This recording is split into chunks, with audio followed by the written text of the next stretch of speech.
Hey everyone, welcome to the Thomas Blooms channel. I am your host, Thomas Blooms, and today is going to be a quick video. We're just checking in on my seedlings. So, it's about 3 weeks since I've planted these, okay? And as you can see, they're doing okay. The only ones that are giving me a little trouble are these two. Those are my chili peppers. But everyone, they all seem to be working out quite well. I'm gonna introduce you to them as we go, but I just wanted to talk about seedlings for a second here. I started this the first weekend in March, which I think is March the 5th or March the 6th. It's 3 weeks past that right now. And I use simple potting soil in here. So, but what we have is we have and I don't know if you can't tell, but here's the sensor right here. But we have a heat lamp, or a heat mat, sorry, underneath that gives us a temperature reading, okay? Because we are in a place right now where there isn't a lot of heat, and that's what you need for seeds. And we also have a grow light. This is the grow light right here, okay? And you can see it's all within a nice little grow tent, okay? The reason why I did that is because I have no room in my house for gardening, more than what I'm already doing. And I needed a stable place for me to do the gardening, to do the seeds, where I don't have to move them around so much, and they're able to get stable oxygen, heat, light, water, that kind of thing. So we are in my furnace room right now. And I see, oh, these are watermelon. They're getting a little bit leggy.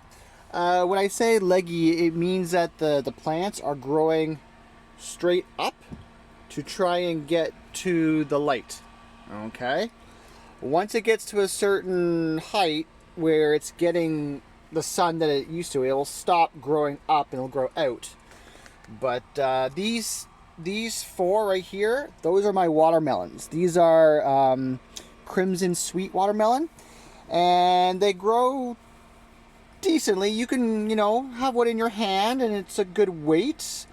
Bigger than a softball, but 1.5 times bigger than a softball. But they're really good for really quick snacks. They're really good for taking with you, with when you're doing a picnic where you don't have a lot of people. Like, you go to the store, you buy those huge watermelons, and they serve like 20, and you're just 5-6 people going out to the park to eat. These watermelons here are great for that, and they are nice and sweet. Right here, this one here, I don't know if you could tell in the... See the little guys right there? Well, these are my Texas onions. These kind of Texas onions are good against drought, good against pests.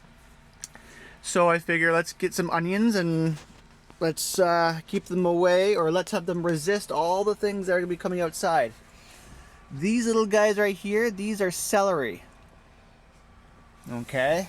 It's a special kind of celery. Again, it's designed for pest resistance and drought and other diseases. Okay. And what you have all along here are my tomatoes. So 1, 2, 3. These three right here. This one here. This little guy. This little guy and this little guy. Those are my cherry tomatoes. So I'm going to grow those tomatoes for things like bolognese, pastas, salads. Anytime I want to add some nice, sweet, but small proportion tomatoes in, I'm going to use those.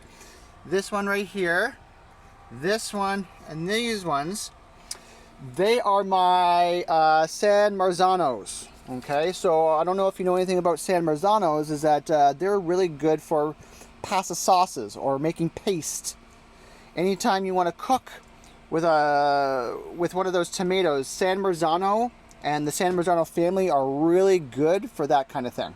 Okay, and so that was so this one here And these two, and this one, and this one, those are my beefsteaks. Okay, so the beefsteaks are the big tomatoes, the ones that you cut up with your steaks. You can also add those to your salads too. You put them on burgers, those and the kind. So 3, 3, and 3. So in total I have 9 tomato plants, but each one is for a different purpose altogether. Okay, and if you notice here, there's 2 here, okay, in the same pot. These are my peppers. Now you can see here, there's like 1, 2, and a third here. There's 2 here, 2 here, 2 there, 2 here. So the reason why I do that is because there's no guarantee that if by planting 1 seed that it's going to grow. So what happens is that I plant 2 or 3 seeds in every one of these. So I'll show you this guy. See, there's nothing in this guy. Sorry. I planted 2 chili pepper seeds in here, but they haven't germinated yet. Okay. They probably won't. It's an old seed pack that I'm trying to use. Generally, you want to use your seed packs within the first 2 years that you got it. Some seed packs have expiry dates. Even with the expiry date, it's not guaranteed. It all depends on the condition that you keep your seeds. So for those of you who want to know, seeds should be kept in a cool, dark place. You don't want them exposed to light, and you don't want them exposed to abnormally high temperatures. Okay, so anything 75 and above, no. You want to keep it, under 70 if you can. Okay. But the reason why I plant multiple seeds, and some of them I've already plucked, like these, for example, these are my cucumbers. Okay, I had 2 or 3 growing in here, but now there's 1 because they take up so much room. These here are my zucchinis. Okay, as you could tell, or I don't know if you could tell or not, but the zucchini and the cucumber are very similar because they come from a similar family. So that's why they green out very similarly when they first start. Okay. But some of these, and even the watermelons, I had a few that were in there at once, and I plucked them. You can see down here where I've plucked some of them and taken them out. I'm going to throw them away later on, so no worries about that. But you want to have 2 or 3 seeds per pot, just in case 1 or 2 or whatever don't work out. There's a higher chance at least one of them will. Okay. Let me see, what else I want to talk about? Oh yes, your potting soil. So your potting soil right here, I don't know if you could tell, but it's a standard potting mix. Okay, it's something that you'd buy at a box store, garden center, that kind of thing.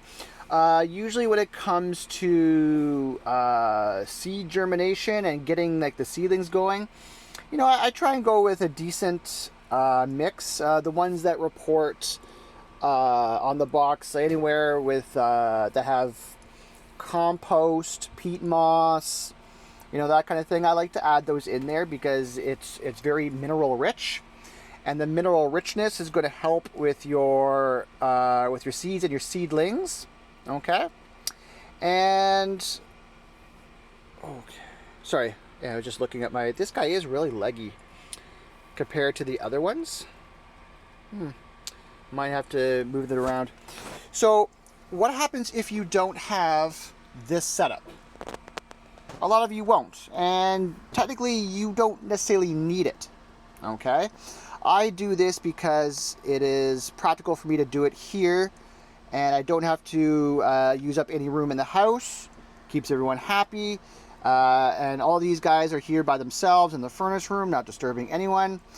You may want to have a system set up similar to this, and I can help you with that. You might just want to do your own system. One of them is a south-facing window. South-facing windows, well, depending on who you talk to, are good and effective, and depending on the other side, they'll say that they don't usually work out. It all depends on what south-facing windows you have. The reason why I say south-facing windows is because the sun comes from the south. So if it's too cold to put the seedlings out, you're going to have to put them by the window so they can absorb both the light and the heat coming through the glass. I've had south-facing windows work for me. I've never really had a problem with it. Other people swear by that it's not effective at all. But just to let you know, you could try it at home. Your seedlings need about 6 hours of direct sun. Okay, so just understand that. 6 hours of direct sun for it to be successful. And of course there's exceptions with that, but there's too many variables for me to get into all that. I just know that it is very effective, and as long as you both have an ample supply of water, sun, and heat, you're good. So let's talk about heat for a second. Now, most of these can germinate anywhere from 65 degrees and up, okay, or 14 degrees Celsius and up. The exception is these guys. These are my peppers. These are my peppers right here. These are my chili peppers. Peppers are tropical. They need, I'd say, around 80 degrees or 18 to 19 degrees Celsius. Okay. If my calculations, or I guess my conversions are wrong, by all means, please correct me. But chili peppers need a warmer source for them to germinate. Okay, so if the temperature is constantly like 72, 73 where you're at, you will struggle. You may struggle with these, but everything else will do fine. And that's why these guys are a little bit late compared to everything else, because it took a while to build up the heat necessary to get these guys germinated, but they're doing well finally, except for this guy, of course. What else do I want to talk to you guys about? Let's see. Oh, there's so many different things. So what I'm going to do in future videos is that I'm actually going to talk to you guys about, when it comes to seedlings and when it comes to growing specific things, we're going to talk about tomatoes in detail. We're also going to talk about peppers. So I do something that a lot of people don't. I cut my peppers. And that's a bit of an oversimplification, but I will explain what I do with my peppers when I grow them. I'll give you guys examples. I'll even do a demonstration for you guys, okay? And with the tomatoes, I'm going to show you a couple ways to do your tomatoes.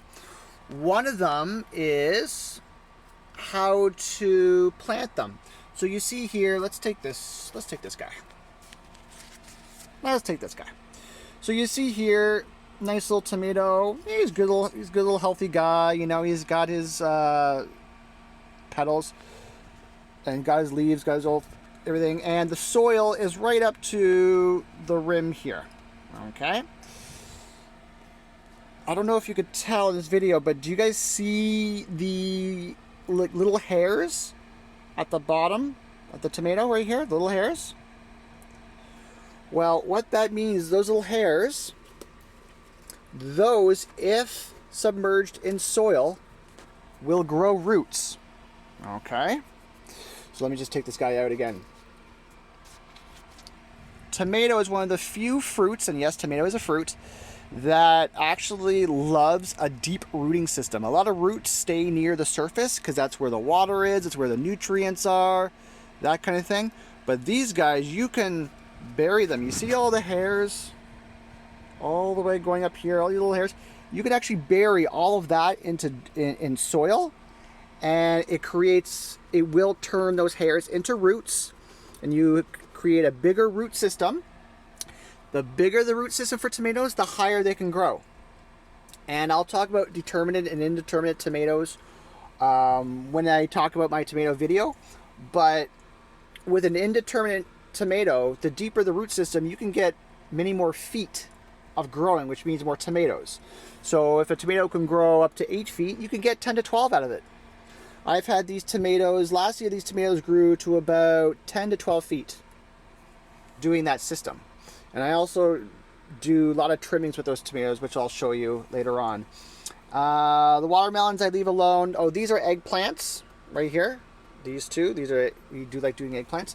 But most of what I do during this time is obviously monitor for any changes. And when the stuff starts growing like this, I start looking at trimming. Okay, because what happens is that certain plants thrive when you do cuttings. Tomatoes are one of them. Sometimes peppers are one of them too. Okay, but that's just, I just wanted to showcase this real quickly.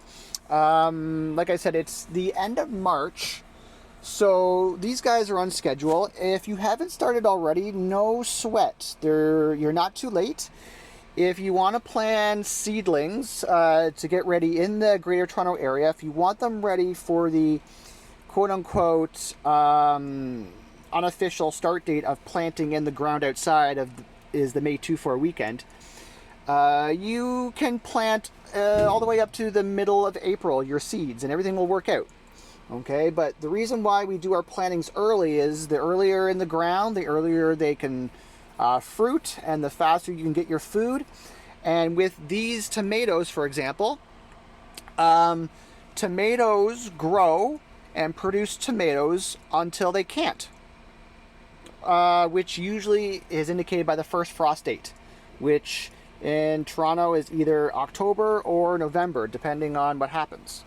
So there are reasons why we start these things well in advance and keep them growing. Okay, so I haven't talked about everything that I need to talk about right now, but this video is getting long. I just wanted you to see what the update is. This is 3 weeks. Okay, 3 weeks of seed development, and so far so good. We'll be looking to put these in the ground hopefully sometime soon with the greenhouse.